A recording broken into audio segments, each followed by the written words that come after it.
സാമ്രാജ്യങ്ങളുടെ ഉദയാസ്തമയങ്ങൾക്ക് സാക്ഷ്യം വഹിച്ച ലോകത്തിലെ അപൂർവം നഗരങ്ങളിലൊന്നായ നഗരമാണ് ഡൽഹി. ആ ഡൽഹി ഇന്ന് സമരങ്ങളിൽ പ്രക്ഷുബ്ധമാണ്. ഇന്ന് ഡൽഹി കാണുന്ന വിദ്യാർത്ഥി രോഷം പെട്ടെന്ന് പൊട്ടിപ്പുറപ്പെട്ട ഒരു പ്രക്ഷോഭം മാത്രമല്ല. രാജ്യത്ത് കഴിഞ്ഞ 12 വർഷങ്ങളിലായി വിദ്യാഭ്യാസ മേഖലയിൽ നടന്നുകൊണ്ടിരിക്കുന്ന ആസൂത്രിതമായ തകർച്ചയുടെയും കെടുകാര്യസ്ഥതയുടെയും സ്വാഭാവികമായ പ്രതികരണമാണ് ഇന്ന് രാജ്യത്ത് നടന്നുകൊണ്ടിരിക്കുന്നത്. പൊതുവിദ്യാഭ്യാസ സ്ഥാപനങ്ങളിൽ അടച്ചുപൂട്ടൽ തുടങ്ങി നിരവധി വിദ്യാഭ്യാസ പ്രശ്നങ്ങൾ നേരിട്ട വർഷങ്ങളാണ് കടന്നുപോയത്. ഈ അവസരത്തിൽ ഈ പ്രക്ഷോഭത്തെ നമുക്ക് എങ്ങനെ നമ്മൾ നോക്കിക്കാണുന്നു എന്നുള്ളത് ചർച്ച ചെയ്യുകയാണ് ഇവിടെ. അൻവർ സാഹിബ്, താങ്കളുടെ ഈ വിഷയത്തിലുള്ള അഭിപ്രായത്തെക്കുറിച്ച്. നിലവിൽ നമ്മുടെ ഡൽഹി പ്രക്ഷുബ്ധമാണ്. ഡൽഹി പ്രക്ഷുബ്ധമാണ് എന്ന് പറയുമ്പോൾ മുൻകാലങ്ങളിൽ നിന്ന് വ്യത്യസ്തമായി നിരവധി സെലിബ്രിറ്റികൾ, സോഷ്യൽ മീഡിയകൾ, ആക്ടിവിസ്റ്റുകൾ എല്ലാം ഈ സമരത്തോട് അനുകൂലമായി നിൽക്കുന്ന ഒരു സാഹചര്യത്തിലൂടെയാണ് നമ്മൾ കടന്നു പോകുന്നത്. അപ്പോൾ ഇവിടെ ഈ സമരത്തെ ചർച്ച ചെയ്യുമ്പോൾ എന്താണ് താങ്കൾക്ക് പറയാനുള്ളത്? നമ്മൾ ഈ കുട്ടികളുടെ പ്രതിഷേധം, സമരം എല്ലാം കണ്ടുകൊണ്ടിരിക്കുന്ന സമയത്ത് ശ്രദ്ധിക്കേണ്ട പ്രധാനപ്പെട്ട കാര്യങ്ങളിൽ ഒന്ന്, ഇത് എങ്ങനെ ഇത്തരം ഭീകരമായൊരവസ്ഥയിലേക്ക്, ഇത്തരം പ്രതിസന്ധികൾ നിറഞ്ഞൊരവസ്ഥയിലേക്ക് ഈ പ്രതിഷേധത്തെ ഭരണകൂടം എന്തിനു കൊണ്ടെത്തിച്ചു എന്ന ചോദ്യമാണ്. കഴിഞ്ഞ 12 വർഷം രാജ്യം ഭരിച്ച ഗവൺമെൻറ് എങ്ങനെയാണ് ഈ വിഷയത്തെ അഡ്രസ്സ് ചെയ്തത് എന്നുള്ളത് നമ്മൾ പഠിക്കേണ്ടതാണ്. പ്രധാനമായും ഞാൻ പറയാൻ ഉദ്ദേശിക്കുന്നത് 4 വിവിധങ്ങളായ പാരാമീറ്റേഴ്സ് വെച്ചിട്ട് നമ്മൾ ചെക്ക് ചെയ്യുകയാണെങ്കിൽ ഈ ഗവൺമെൻറ്റിൻ്റെ വിദ്യാഭ്യാസ നയം, അല്ലെങ്കിൽ ഈ ഗവൺമെൻറ് മുന്നോട്ട് കൊണ്ടുപോയിക്കൊണ്ടിരിക്കുന്ന വിദ്യാഭ്യാസ രംഗത്തെ കാര്യങ്ങൾ എത്രത്തോളം പിടിപ്പുകേടിന് കീഴ്പ്പെട്ടിട്ടുണ്ട് എന്ന് നമുക്ക് മനസ്സിലാവും. അതിൽ ഒന്നാമതായി നമ്മൾ ശ്രദ്ധിക്കേണ്ടത്, സാധാരണ ഗവൺമെൻറ്റുകൾ അവരുടെ ബജറ്റിൻ്റെ 3.16% 2014 വരെയുള്ള കേന്ദ്ര ഗവൺമെൻറ്റുകൾ പൊതുവിദ്യാഭ്യാസത്തിനായി, സ്കൂൾ വിദ്യാഭ്യാസത്തിനായി നീക്കി വച്ചിരുന്നത്. അത് കഴിഞ്ഞ 12 വർഷത്തിനുള്ളിൽ ക്രമാതീതമായി ഏകദേശം 50% കുറഞ്ഞ് 1.76% ഈ ബജറ്റ് അലോക്കേഷൻ കുറഞ്ഞിട്ടുണ്ട്. അതേപോലെ തന്നെ ഉന്നത വിദ്യാഭ്യാസ മേഖല, രാജ്യത്ത് ലോകത്ത് തന്നെ അറിയപ്പെടുന്ന പ്രീമിയർ സർവകലാശാലകൾ നിലനിൽക്കുന്ന രാജ്യമാണ് ഇന്ത്യ. ഈ രാജ്യത്ത് 30% കുറവ് ഉന്നത വിദ്യാഭ്യാസത്തിന് വേണ്ടി കേന്ദ്ര ഗവൺമെൻറ് നീക്കിവെക്കുന്ന ഫണ്ടിൽ എന്ത് ചെയ്തിട്ടുണ്ട്, സംഭവിച്ചിട്ടുണ്ട്, കുറവ് വന്നിട്ടുണ്ട്. ഈ വിഹിതത്തിലെ കുറവ് സത്യത്തിൽ എങ്ങനെയാണ്, അതോടൊപ്പം നമ്മൾ കൂട്ടിച്ചേർത്ത് വായിക്കേണ്ട പ്രധാനപ്പെട്ട മറ്റൊരു സംഗതി, 1 ലക്ഷത്തോളം, കൃത്യമായി പറഞ്ഞാൽ 94,000-ന് മുകളിൽ പൊതുവിദ്യാലയങ്ങൾ രാജ്യത്താകമാനം വിവിധ സംസ്ഥാനങ്ങളിലായി കേന്ദ്ര ഗവൺമെൻറ് അടച്ചുപൂട്ടി. അതിന് പകരമായി അതേ കാലയളവിൽ, ഈ കഴിഞ്ഞ 12 വർഷ കാലയളവിൽ 43,000-ഓളം സ്വകാര്യ മേഖലാ സ്ഥാപനങ്ങൾ ഉയർന്നു വരികയും ചെയ്തു. ഈ അന്തരം സ്വാഭാവികമായും വിദ്യാഭ്യാസത്തിന് അവകാശം, 14 വയസ്സ് വരെയുള്ള വിദ്യാഭ്യാസം കുട്ടികളുടെ അവകാശമായി മാറ്റപ്പെട്ട, അങ്ങനെ നിയമം നടപ്പിലാക്കപ്പെട്ട ഒരു രാജ്യത്ത്, റൈറ്റ് ടു എഡ്യൂക്കേഷൻ നിയമം നിലവിലുള്ള ഒരു രാജ്യത്ത് സംഭവിക്കുന്നതെന്ന് വെച്ചാൽ പൊതുവിദ്യാലയങ്ങൾ കൂട്ടത്തോടെ അടച്ചുപൂട്ടപ്പെടുകയും അതിൻ്റെ പകുതിയോളം വരുന്ന ഏരിയയിലേക്ക്, ആ ഒഴിഞ്ഞു കിടക്കുന്ന സ്പേസിലേക്ക് 43,000 സ്വകാര്യ വിദ്യാഭ്യാസ സ്ഥാപനങ്ങൾ കടന്നു വരികയും ചെയ്യുന്നു. ഇത് രാജ്യത്തെ ഭൂരിഭാഗം വരുന്ന മധ്യവർഗ സമൂഹത്തെ, മിഡിൽ ക്ലാസ് സൊസൈറ്റി എന്ത് ചെയ്യുന്നു, ബാധിക്കുന്നു. പ്രീമിയർ സർവകലാശാലകളിലും പൊതുവിദ്യാഭ്യാസങ്ങളിലും സൗജന്യമായി കിട്ടിക്കൊണ്ടിരുന്ന വിദ്യാഭ്യാസം ഈ മധ്യവർഗത്തിന് പണം മുടക്കി നേടിയെടുക്കേണ്ട ഒരു സാഹചര്യത്തിലേക്ക് കാര്യങ്ങൾ വന്നിരിക്കുന്നു. പ്രീമിയർ സർവകലാശാലകളെ കുറിച്ച് നമ്മൾ പഠിക്കുകയാണെങ്കിൽ, ഇപ്പം യൂണിവേഴ്സിറ്റികളുടെ പേരുകളൊന്നും ഞാൻ പറയുന്നില്ല, നമുക്ക് എല്ലാവർക്കും അറിയാവുന്നതാണ് ഏതൊക്കെയാണ് പ്രീമിയർ യൂണിവേഴ്സിറ്റികൾ. ഇവിടെയൊക്കെ ഹോസ്റ്റൽ ഫീസിലും ട്യൂഷൻ ഫീസിലും അഡ്മിഷൻ ഫീസിലും മറ്റുമായി വന്നിട്ടുള്ള ക്രമാതീതമായ വർധനവ് മധ്യവർഗ സമൂഹത്തിന് ക്വാളിറ്റിയുള്ള വിദ്യാഭ്യാസം ലഭ്യമാക്കിയിരുന്ന ഇത്തരം സ്ഥാപനങ്ങൾ ഫീസ് വർധനവിൻ്റെ ഭാഗമായിട്ട് അവർക്ക് എന്ത് ചെയ്യുക, അപ്രാപ്യമായി വന്നു, അവർക്ക് ലഭ്യമാകാതെ വന്നു. അത് ഈ പാരൻസിന്, മധ്യവർഗ സമൂഹത്തിന് പണം കൂടുതൽ ആ മേഖലയിലേക്ക് ഇൻവെസ്റ്റ് ചെയ്യേണ്ടി വരികയും, അതേസമയം ഇത് ഇൻവെസ്റ്റ് ചെയ്യുക മാത്രം ചെയ്താൽ പോരല്ലോ, ഇവർ ഈ ക്വാളിറ്റിയുള്ള വിദ്യാഭ്യാസം കഴിഞ്ഞ് ഇറങ്ങുമ്പോൾ ഇവർക്ക് ജോലി ചെയ്യാനുള്ള ഒരു വർക്ക് സ്പേസ് കൂടെ ഒരുക്കി കൊടുക്കേണ്ടത് ഗവൺമെൻറ്റിൻ്റെ ഉത്തരവാദിത്തമാണ്. ഏകദേശം 29.9 കോടി ജനങ്ങൾ യുവാക്കളാണ്. 15നും 26 വയസ്സിനിടയിലുള്ള ആളുകളാണ്. കഴിവുള്ള, പ്രാപ്തിയുള്ള, ഉന്നത വിദ്യാഭ്യാസ ഡിഗ്രികൾ കൈമുതലായുള്ള ഇവർക്ക് ചെയ്യാൻ പറ്റുന്ന ജോലികൾ രാജ്യത്ത് എന്തില്ല, നിലവിലില്ല. അത് ഒരുക്കി കൊടുക്കുന്നതിലും ഗവൺമെൻറ് പരിപൂർണ പരാജയമാണ്. നമ്മൾ വിഷയത്തിൽ നിന്ന് തെന്നി മാറുകയല്ല, നമ്മുടെ വിഷയം ഇപ്പോൾ നടക്കുന്ന സമരങ്ങളാണ്. ഈ സമരങ്ങളിലേക്ക് ഈ കുട്ടികളെ എത്തിച്ചത് ഇത്തരത്തിലുള്ള ഗവൺമെൻറ്റിൻ്റെ സമീപനമാണ്. ഇനി ഇപ്പോൾ പ്രധാനമായിട്ട് നടക്കുന്ന വിഷയം നീറ്റ് എക്സാമും മറ്റു മത്സര പരീക്ഷകളുമായിട്ട് ബന്ധപ്പെട്ട വിഷയമാണ്. ഈ മത്സര പരീക്ഷകളിൽ നമ്മൾ ആലോചിക്കേണ്ടത് എത്ര അവഗണനയോടുകൂടിയാണ്, അല്ലെങ്കിൽ എത്ര എന്താ പറയുക, കാര്യപ്രാപ്തി ഇല്ലാതെയാണ് ഒരു ഭരണകൂടം അതിൻ്റെ ഭാവി നിർണ്ണയിക്കപ്പെടേണ്ട വിദ്യാർത്ഥികളുടെ, യുവജനങ്ങളുടെ കൃത്യമായ വിദ്യാഭ്യാസം ലഭ്യമാകേണ്ട രീതിയായ മത്സര പരീക്ഷകൾ അവർക്ക് ഇത്തരം സ്ഥാപനങ്ങളിലേക്ക് കയറിക്കൂടാനുള്ള അവസരമായി നിൽക്കുന്ന മത്സര പരീക്ഷകളെ കൈകാര്യം ചെയ്തിരിക്കുന്നത് എന്നാണ്.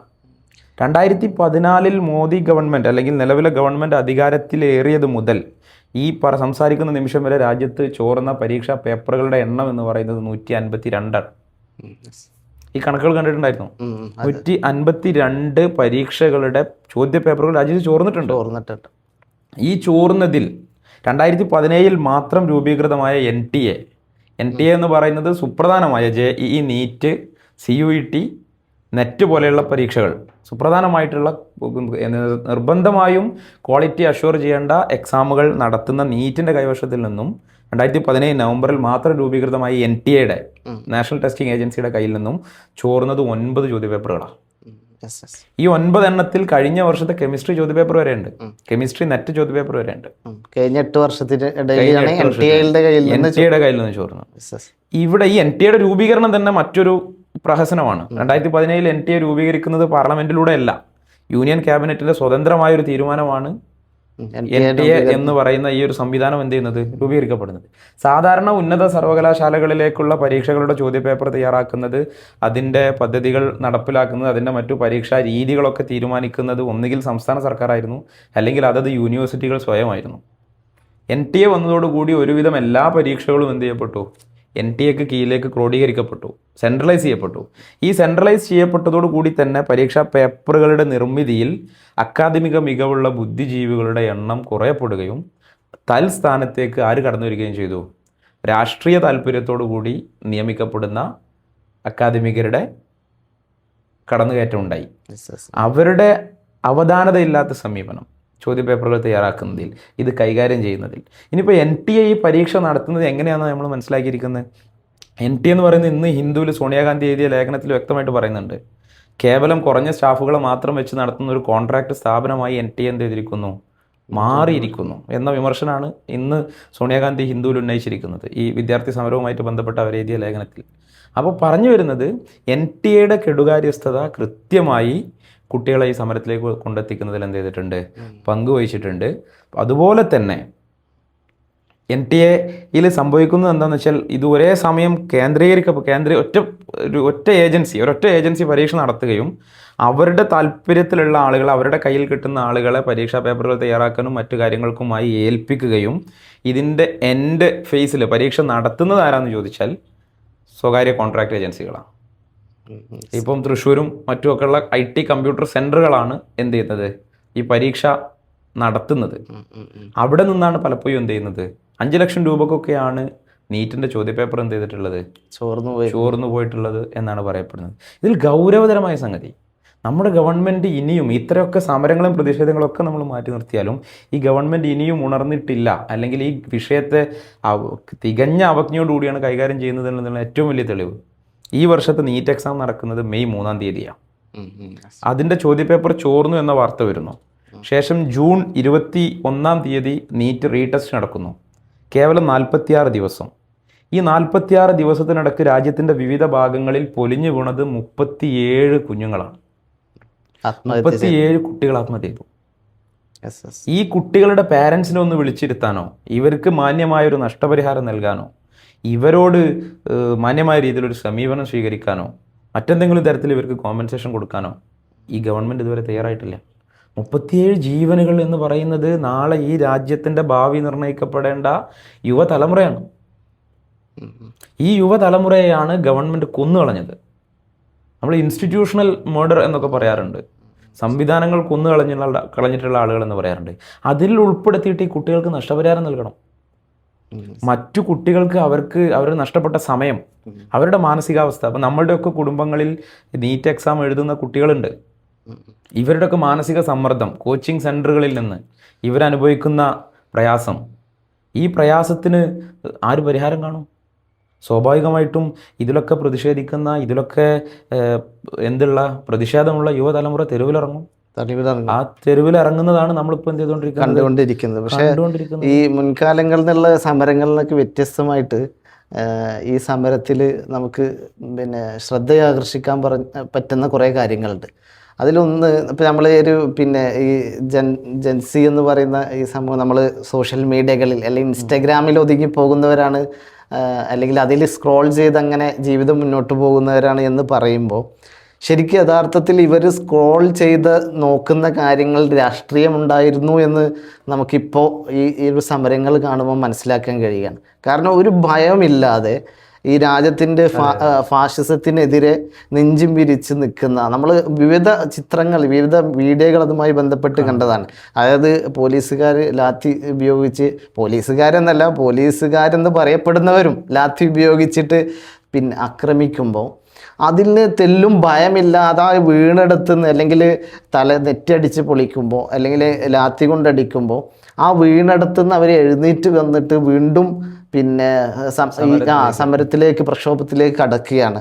അതുപോലെ തന്നെ അത്തരത്തിലുള്ള വിവിധ ചിത്രങ്ങൾ നമ്മൾ കണ്ടു. ഒറ്റ കൈക്കൊണ്ട് ഈ പോലീസിന്റെ വാഹനം നിർത്തി, അതെ, മഹാരാഷ്ട്രയിൽ അങ്ങനെ നിരവധി എന്താ പറയുക. അപ്പോൾ ഞാൻ പറഞ്ഞു വരുന്നത്, ഒരു ഭയമില്ലാത്ത ഒരു യുവതയെയാണ് നമ്മൾ കാണുന്നത്. അത് യഥാർത്ഥത്തിൽ ഒരു പ്രതീക്ഷ നൽകുന്നതാണ്.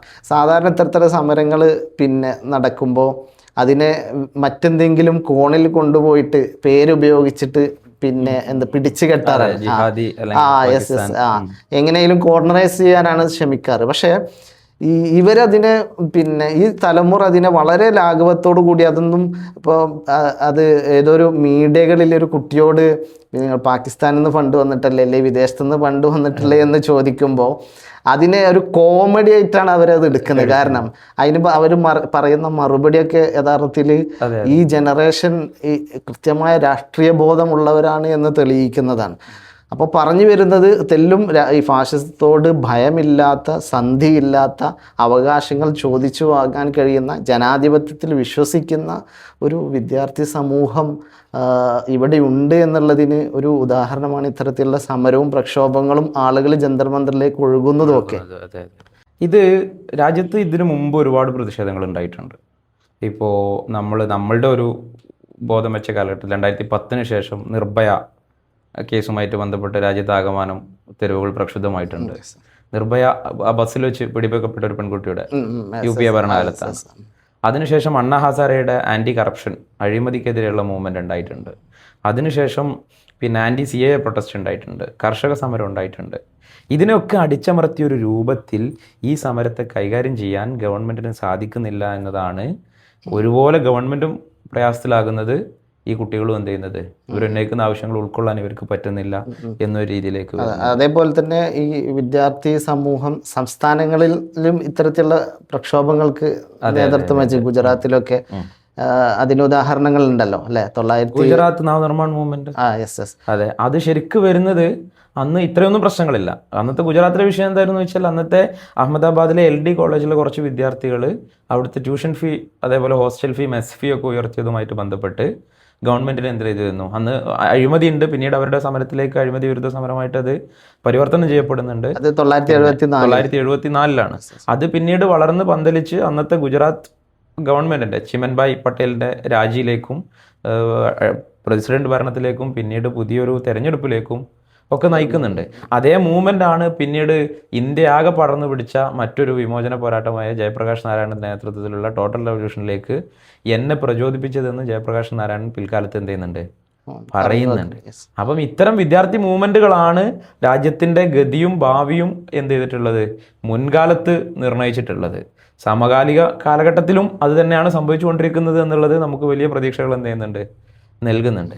ഇനി ഈ സമരത്തെ, ഇപ്പോൾ സാധാരണ ഒരു സമരം വന്നു കഴിഞ്ഞാൽ അതിൽ പലതരത്തിൽ ആളുകൾ ഇടപെടാറുണ്ട്. ഇവിടുത്തെ പരമ്പരാഗത രാഷ്ട്രീയ പാർട്ടികൾ, പരമ്പരാഗത മീഡിയകൾ, നമ്മൾ എടുത്തു പറയേണ്ട ഒരു സംഗതിയാണ്.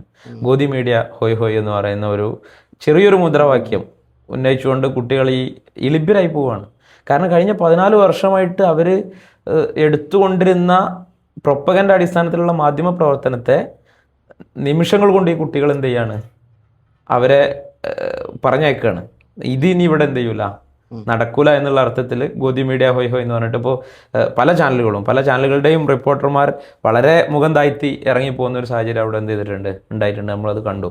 ഈ കുട്ടികൾ അത്രയും പ്രബുദ്ധരാണ്, അത്രയും രാജ്യത്ത് നടക്കുന്ന സാഹചര്യങ്ങളെ കുറിച്ച്, അവസ്ഥകളെ കുറിച്ച് ഈ കുട്ടികൾ എന്താണ്.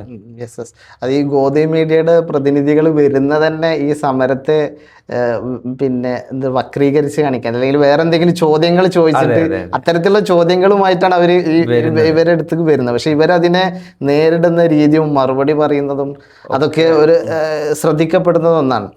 ഇപ്പോൾ ശരിക്ക് ഈ ഇന്ത്യയുടെ ഒരു സാഹചര്യത്തിൽ ഒരു പൊതുസമൂഹത്തിന് ഞങ്ങളുടെ കുട്ടികളാണ് ഈ സമരത്തിലുള്ളത്, ഇത് സമരം ചെയ്യുന്നത് ഞങ്ങളുടെ കുട്ടികളാണ് എന്നുള്ളൊരു തോന്നൽ, അല്ലെങ്കിൽ ആ ഒരു തരത്തിലാണ് ഈ പൊതുസമൂഹം ഇതിനെ സമീപിക്കുന്നത്, മുൻകാലങ്ങളിലെ സമരങ്ങളിലൊക്കെ വ്യത്യസ്തമായിക്കൊണ്ട്. അപ്പം ഈ ഒരു സമരം യഥാർത്ഥത്തിൽ ഒരു പ്രതീക്ഷ നൽകുന്നത് തന്നെയാണ്. അതിന് മറ്റൊരു കാരണം കൂടിയുണ്ട്. ഇന്ത്യയിലെ മധ്യവർഗ സമൂഹത്തിന് മതജാതി ഭേദമന്യേ അവർക്ക് ഏറ്റവും പ്രധാനപ്പെട്ട ഒരു സംഗതി എന്താണെന്ന് ചോദിച്ചാൽ അവരുടെ മക്കളുടെ വിദ്യാഭ്യാസമാണ്. എങ്ങനെയെങ്കിലും മക്കളിലൂടെ ഞങ്ങളുടെ കുടുംബം രക്ഷപ്പെടും, അതിനുവേണ്ടിയാണ് അവർ ഈ ഇൻവെസ്റ്റ്മെൻറ്റുകളെല്ലാം എന്ത് ചെയ്യുന്നത്. അപ്പോൾ ഇവർ ഇത്രയും ഇൻവെസ്റ്റ്മെൻറ്റ് ചെയ്തിട്ട് കുട്ടികളെ ഹാർഡ് വർക്ക് ചെയ്യുന്നതും ഈ രക്ഷിതാക്കൾ കാണുന്നുണ്ട്. എന്നിട്ട് അവരെ എന്ത് ചെയ്യാണ്, ചതിയിലൂടെ അവരെ തോൽപ്പിക്കുകയാണ്.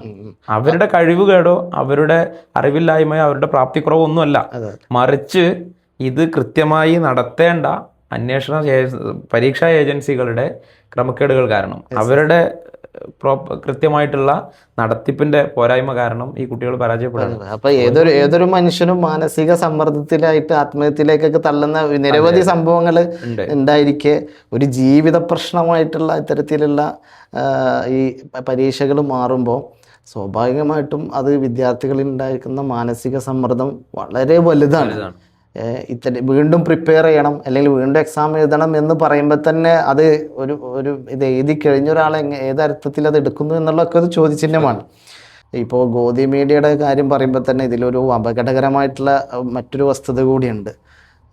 നമുക്കറിയാം വിവിധ ചാനലുകളും ഇപ്പോൾ ന്യൂസ് റിപ്പോർട്ടുകളൊക്കെ അത് വന്നുകൊണ്ടിരിക്കുകയാണ്. അതായത് പോലീസ് ഈ പ്രത്യേകിച്ച് ഡൽഹി പോലീസ് ഈ സമരത്തെ പിന്നെ രീതി അപ്പോൾ നമുക്കറിയാം എന്താണ് മെറ്റാ ഗ്ലാസ് ഉപയോഗിച്ചിട്ട് ഈ സമരത്തെ നിരീക്ഷിക്കുന്നുണ്ട് എന്ന് പറയുന്നു. അതായത് പോലീസുകാർ ഗ്ലാസ് ഉപയോഗിച്ചിട്ട് ഈ ആരൊക്കെയാണ് ഈ സമരത്തിൽ പങ്കെടുക്കുന്നത്, ആരാണ് നേതൃത്വം കംപ്ലീറ്റ് ഒപ്പിയെടുക്കുന്ന ഒരു സംവിധാനം ഉണ്ട് എന്നുള്ളത് പിന്നെ ഗോദി മീഡിയകളല്ലാത്ത മീഡിയകൾ റിപ്പോർട്ട് ചെയ്യുന്നു, ധൈര്യപ്പെടുന്ന മീഡിയകൾ റിപ്പോർട്ട് ചെയ്യുന്നു. പക്ഷെ എനിക്ക് തോന്നുന്നു അത് അത്ര കാര്യപ്പെട്ട ഒരു ചർച്ചയാകുന്നുണ്ടോ എന്നുള്ളത് സംശയമാണ്. അത്ര കാര്യപ്പെട്ട ചർച്ച ഇനി അത് വരും ഏത് സമയത്ത്. ചിലപ്പോൾ ഈ മെറ്റാ ക്ലാസ് മാത്രമല്ല, ഇപ്പം മറ്റൊരു സ്പൈവെയർ സിസ്റ്റമായിട്ടുള്ള റിയൽ ടൈം ഫേസ് റെക്കഗ്നീഷൻ അല്ലെങ്കിൽ റിയൽ ടൈം നമ്മുടെ ബയോമെട്രിക് സിസ്റ്റംസ് റെക്കഗ്നൈസ് ചെയ്യാൻ പറ്റുന്ന വാനുകളൊക്കെ ഡൽഹിയുടെ നിരത്തുകളിൽ പോലീസ് ഇറക്കിയിട്ടുണ്ട്.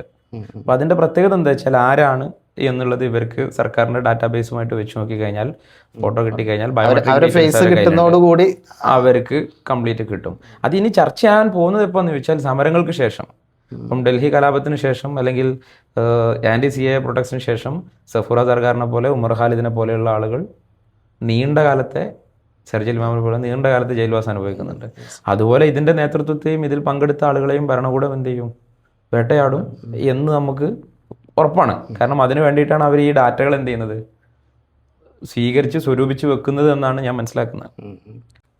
ഇത്തരം സമരങ്ങൾ, ഇത്തരം പ്രതിഷേധങ്ങൾ ഒക്കെ രാജ്യ തലസ്ഥാനത്ത് അരങ്ങേറുമ്പോൾ മുജീബ് സാഹിബ് ഇതിൻ്റെ തുടക്കത്തിൽ പറഞ്ഞതുപോലെ ഡൽഹി എന്ന് പറയുന്നത് രക്തരൂക്ഷിതമായ കലാപങ്ങളുടെ, ഒരുപാട് കിരീടാവകാശികളുടെ, രാജാക്കന്മാരുടെ പതനത്തിനും ഉദയത്തിനും ഒക്കെ സാക്ഷിയായ ഒരു നഗരമാണ്. സ്വാഭാവികമായും അതിനെയൊക്കെ അതിജീവിച്ച് വീണ്ടും തകർക്കപ്പെട്ട് വീണ്ടും പുനർനിർമ്മിക്കപ്പെട്ട് നൂറ്റാണ്ടുകളിലൂടെ പടുത്തുയർത്തപ്പെട്ട ഒരു രാഷ്ട്രത്തിൻ്റെ തലസ്ഥാനമാണ്, അല്ലെങ്കിൽ ആ തലസ്ഥാനത്തിലാണ് ഇപ്പോൾ പ്രതിഷേധങ്ങൾ അരങ്ങേറിക്കൊണ്ടിരിക്കുന്നത്.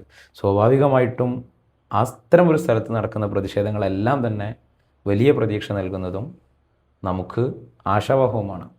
ഇത്തരം പ്രതിഷേധങ്ങളെ മറികടന്നുകൊണ്ട് ഗവൺമെൻറ്റുകൾ മുന്നോട്ട് പോയേക്കാം.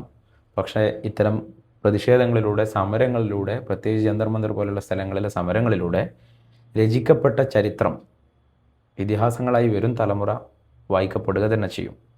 വരാനിരിക്കുന്ന പ്രതിസന്ധികളിൽ എങ്ങനെ പ്രതികരിക്കണമെന്ന് അടുത്ത തലമുറക്ക് വഴികാട്ടുകയാണ് നമ്മുടെ കാലത്തെ യുവതലമുറ എന്നാണ് നമ്മളിതിൽ നിന്ന് എന്ത് ചെയ്യേണ്ടത്, മനസ്സിലാക്കേണ്ടത് എന്നാണ് ഞാൻ വിചാരിക്കുന്നത്. Yes yes